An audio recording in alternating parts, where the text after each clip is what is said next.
Operation जागृति औपचारिक launching कार्यक्रम का शुभारंभ श्री कृष्ण जन्माष्टमी आश्रम ऑडिटोरियम छठीकरा रोड वृंदावन में किया गया।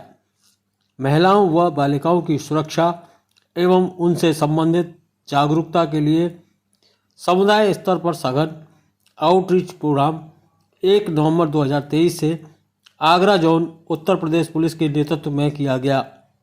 कार्यक्रम का संचालन वरिष्ठ पुलिस अधीक्षक शैलेश कुमार पांडे ने किया।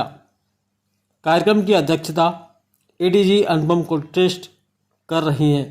ऑपरेशन जागृति औपचारिक लॉन्चिंग कार्यक्रम में आईजी आगरा दीपक कुमार, डीआईजी अलीगढ़ सलभ माथुर, आगरा और अलीगढ़ मंडल के सभी एसएसपी, एसपी, सीडीओ, जिलाधिकारी, अन्य संबंधित अधिकारी मौजूद रहे।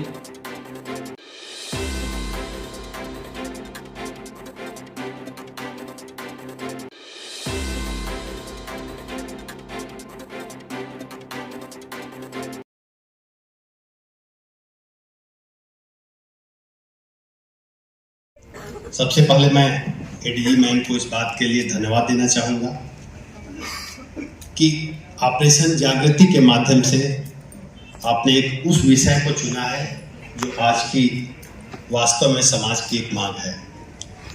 अगर हम लोग आज यहाँ इस बात के लिए बैठे हुए हैं कि कैसे महिलाओं में अवेयरनेस लाया जाए, कैसे उनके सामाजिक और आर्थिक उन्नति के बारे में उनको आगे बढ़ाया जाए, ये निश्चित रूप से एक गुरुतर सब्जेक्ट है जिस पे अभी हमारे सब्जेक्ट मैटर स्पेशलिस्ट तमाम आप पे प्रकाश डालेंगे इन बिंदुओं पर। मैं कुछ चीज़ों की तरफ कुछ बातें आपके सम्मुख रखना चाहूँगा। अगर हम अपने हिंदुस्तान की बात करें तो हम प्राचीन भारत की बात करते हैं तो हम पाएंगे कि प्राचीन भारत में महिलाओं को समानता का अधिकार था, चाहे शिक्षा का क्षेत्र रहा हो, चाहे सामाजिक क्षेत्र रहा हो, चाहे आर्थिक क्षेत्र रहा हो। जब मध्यकालीन भारत की तरफ हम आते हैं तो हम देखेंगे कि धीरे धीरे चूंकि विदेशी की स्थिति रही हो, चाहे सामाजिक स्थिति रही हो, चाहे आर्थिक स्थिति रही हो, कमोबेश यही स्थिति ब्रिटिशर्स ने भी जारी रखी, क्योंकि उनके भी उद्देश्यों की प्रतिपूर्ति संभवतः तत्कालीन जो माहौल था उसमें पुरुष उनके लिए ज़्यादा महत्वपूर्ण थे। तो शिक्षा के क्षेत्र में भी उन्होंने पुरुषों की तरफ ही थोड़ा बहुत ध्यान दिया, जो भी ध्यान दिया, आर्थिक क्षेत्र में भी पुरुषों की तरफ ही ध्यान दिया गया। जब देश 1947 में आज़ाद हुआ तो ओवरऑल शिक्षा प्रतिशत हमारे यहाँ 10% के आसपास था, जिसमें महिलाओं का शिक्षा प्रतिशत लगभग ना के बराबर था। 1 या 2% ही हमारे यहाँ शिक्षित महिलाएं थे। हाईली क्वालिफाइड एजुकेटेड महिलाओं की बात मैं नहीं कर रहा हूँ, शिक्षित महिलाएं थे। वहाँ से हमने यात्रा शुरू की। हमारे संविधान ने जेंडर के बेस पर किसी भी तरह की असमानता को पूरी तरह से नकार दिया और सबको समानता का अधिकार दिया।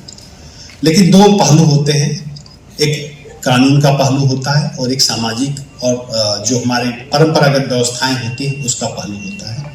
कानून में तो सबको बराबर कर दिया गया, लेकिन आज भी अगर हम लोग देखें तो अभी भी महिलाओं का विभिन्न क्षेत्रों में उतना प्रतिनिधित्व नहीं है जितना उनकी पॉपुलेशन में प्रतिनिधित्व है।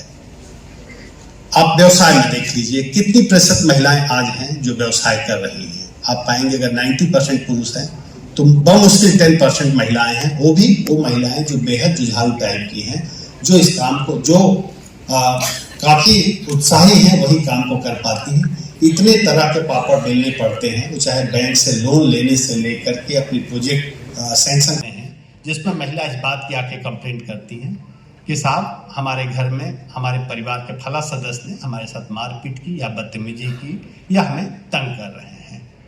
और कई बार ये पुरुष समाज के लिए ग्रामीण क्षेत्रों में आप पाएंगे कि ये उनके अभिमान का विषय होता है कि अगर महिला पे हाथ उठा दिया तो उनके लिए एक अभिमान की बात होती है। और कई बार इस रूप में देखा जाता है कि बहुत मर्द इंसान है, इस रूप में हम उसको देखते हैं। अब समय बदल चुका है। अब आप पाएंगे कि अगर हमने महिलाओं को उनको बराबरी का हक नहीं दिया तो कहीं ना कहीं हमारा समाज पीछे